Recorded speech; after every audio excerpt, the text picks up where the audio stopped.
Bonjour à tous et merci de nous rester fidèles pour suivre cette page d'actualité.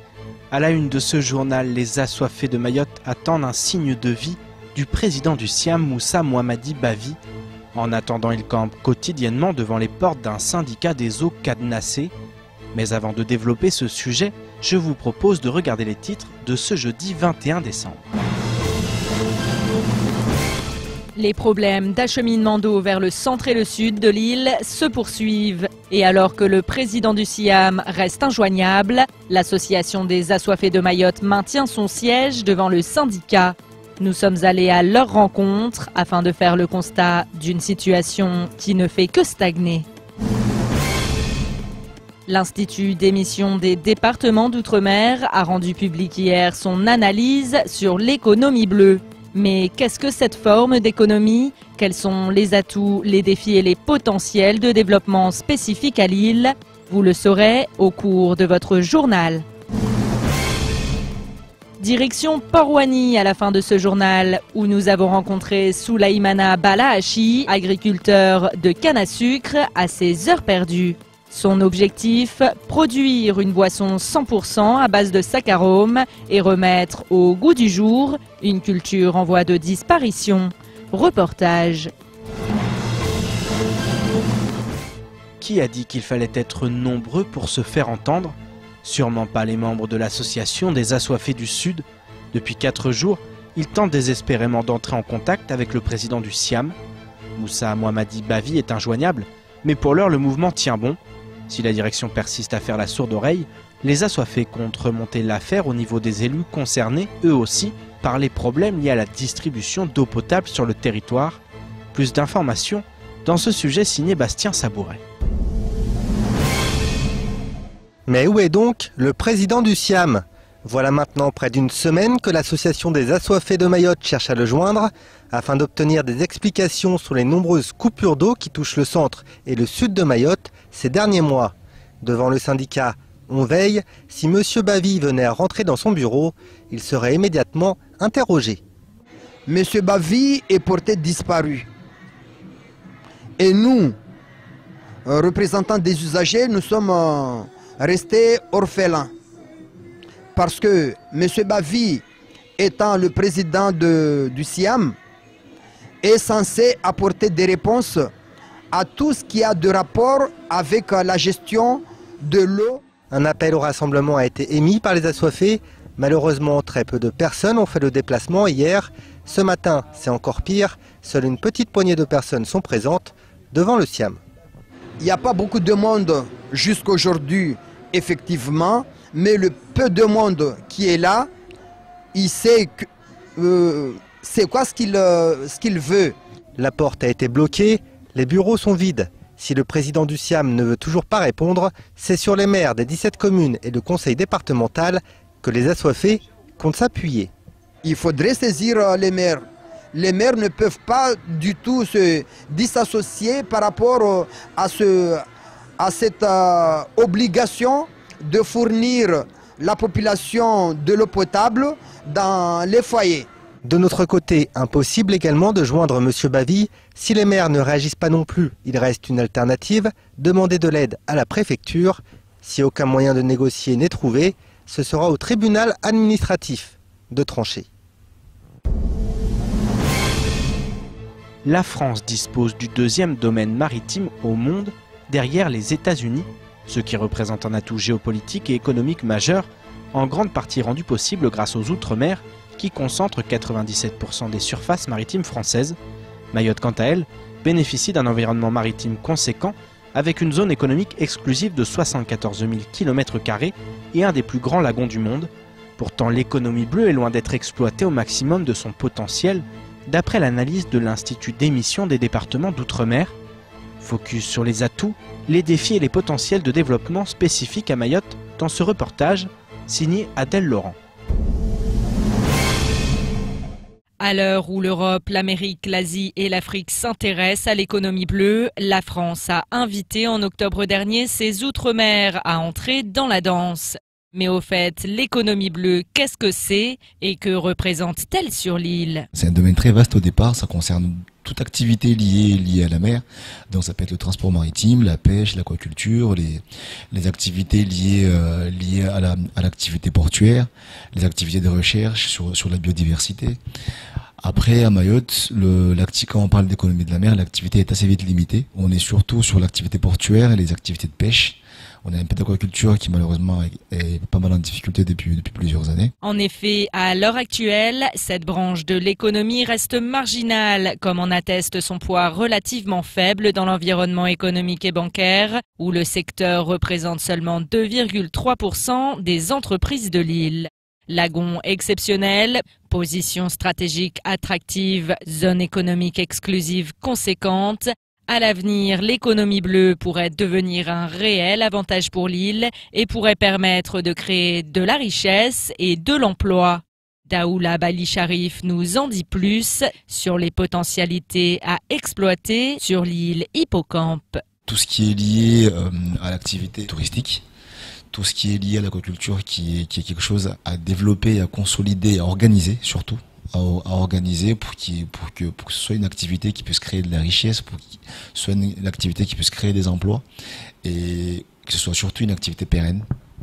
Il y a aussi des potentialités sur tout ce qui est produit de la mer. Aujourd'hui, c'est fait de manière un peu artisanale, alors que ça pourrait être mieux organisé.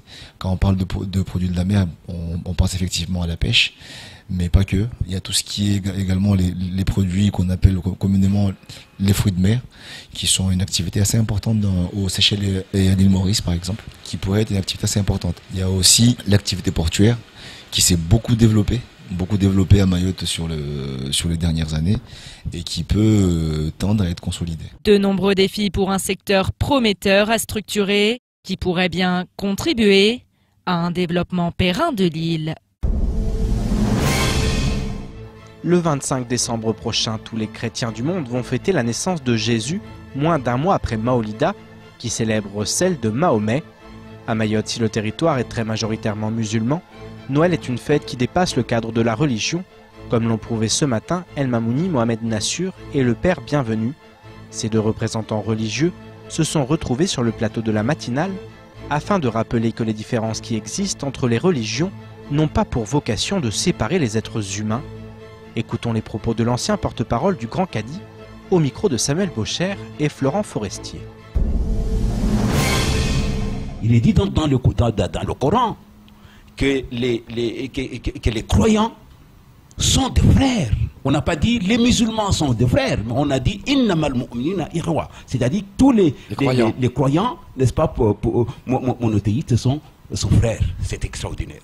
Effectivement, mon Père Bienvenu, c'est mon ami, c'est mon frère.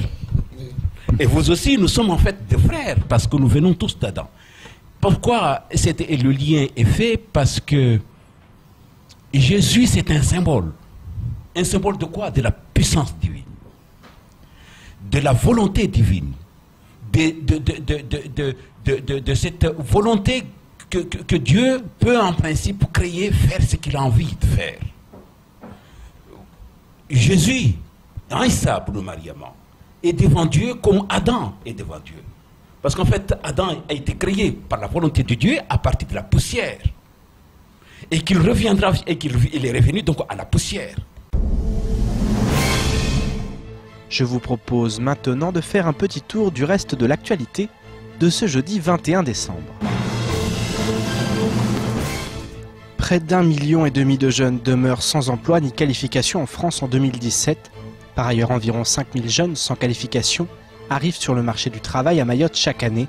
Dans le même temps, de nombreuses entreprises artisanales peinent à recruter du personnel qualifié. Le réseau des chambres de métiers et de l'artisanat porte aujourd'hui cette proposition concrète, opérationnelle et innovante, regroupée dans un livre blanc de l'apprentissage, fruit de la réflexion des élus et agents de tous les départements, pour remettre les entreprises et les apprenants au cœur du système. À travers son projet de centre d'aide à la décision et de formation de maîtres d'apprentissage, qui devrait voir le jour début 2018, la Chambre de métiers et de l'artisanat Région Mayotte souhaite s'inscrire dans cette dynamique d'apprentissage d'un métier, dont le gouvernement veut faire un enjeu national. La filière croisiériste se porte bien. Ce week-end du 23 au 24 décembre, Mayotte va accueillir 2 paquebots de grand luxe, Silver Spirit, navire de croisière de luxe 5 étoiles, et MS Boudica. En provenance de Mahé et après une escale à Mombasa au Kenya, Silver Spirit s'arrêtera une demi-journée à Mayotte pour la première fois pour cette saison 2017-2018, avant de reprendre sa navigation vers Cape Town, sa destination finale. 837 passagers de diverses nationalités, dont 365 membres d'équipage, auront le loisir de découvrir les charmes du département. MS Boudica, pour sa part, arrive de Port-Louis et s'arrêtera à Mayotte le 24 décembre après de nombreuses escales à Praslin, Victoria, Zanzibar et la Tanzanie. Ces 522 passagers découvriront également les richesses touristiques et culturelles de l'île lors d'une journée entière d'escale. Les croisiéristes seront accueillis dès leur arrivée sur un ponton fleuri aux couleurs de Mayotte et animé par des chants et danses traditionnels. Depuis hier, la société Maïko a réouvert ses portes dans un climat qui reste marqué par le conflit social. Un conflit qui prend une nouvelle tournure désormais. En effet, 24 salariés grévistes ont été convoqués par la direction en vue de sanctions pouvant aller jusqu'au licenciement pour faute grave. Hier soir, les grévistes sont réunis pour envisager la suite de leur mouvement. Après réflexion, la base a envoyé le message suivant, je cite « Nous préférons que le directeur nous donne l'ensemble de nos droits et mette fin au contrat de tous les grévistes, plutôt que de licencier juste une partie de nos camarades. Nous sommes tous grévistes et tous les actes commis l'ont été collectivement. » En clair, la solidarité anime l'ensemble des grévistes, même si cette grève risque de laisser des traces et pas uniquement au sein de la société. En effet, la CGTMA, seule dans ce conflit, est en passe de perdre ce bras de fer, après ceux perdus cette année du côté de la Colasse ou encore de Balou.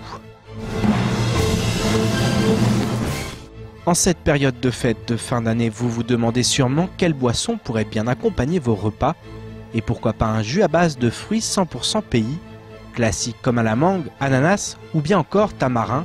L'occasion également de découvrir ou redécouvrir pour les anciennes générations le jus de canne à sucre disparu du paysage local. Depuis quelques années, un homme originaire de Port-Rouani dans la commune de Chirongi a décidé de remettre la boisson au goût du jour. Retour à la source de la canne avec Sony Chamsidine qui est allé à la rencontre de cet homme attaché à la tradition. C'est sur ces terres de Port-Rouani que Souleymana Balahachi, agriculteur à ses heures perdues, cultive la soif de canne à sucre.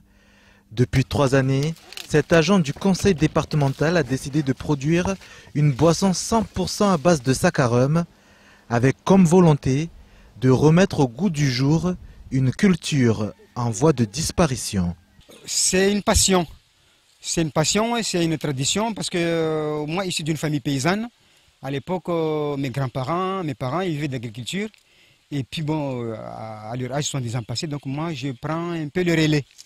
Voilà, donc c'est une passion que je vais transmettre, enfin, déjà faire savoir ce qui existait, et puis bon, transmettre, comme on dit, aux générations futures.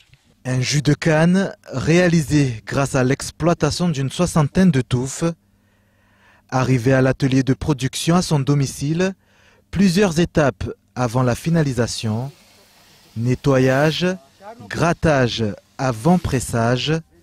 Et pour cela, Souleymana Balahachi n'a pas hésité à investir sur une machine découverte lors d'un séjour en Tanzanie. Souvent les paysans, ils amènent leur chariot avec une pressoire manuelle et puis ils vendent le verre, je crois c'est 50 centimes de shilling, leur monnaie là-bas. Et puis bon, justement, ça m'a rappelé l'époque où les parents se démerdaient pour élever leurs enfants avec les produits agricoles. Puis en voyant ça, je me suis dit, mais bon, pourquoi pas ne pas remettre ça à Mayotte. En une journée, ce père de famille peut produire jusqu'à 50 litres de jus. Une passion qui coule de source en ce jour d'élaboration. Le cru 2017, une réussite. Très bon. Au niveau de la gorge, c'est sucré. Ça apaise le palais. Et puis,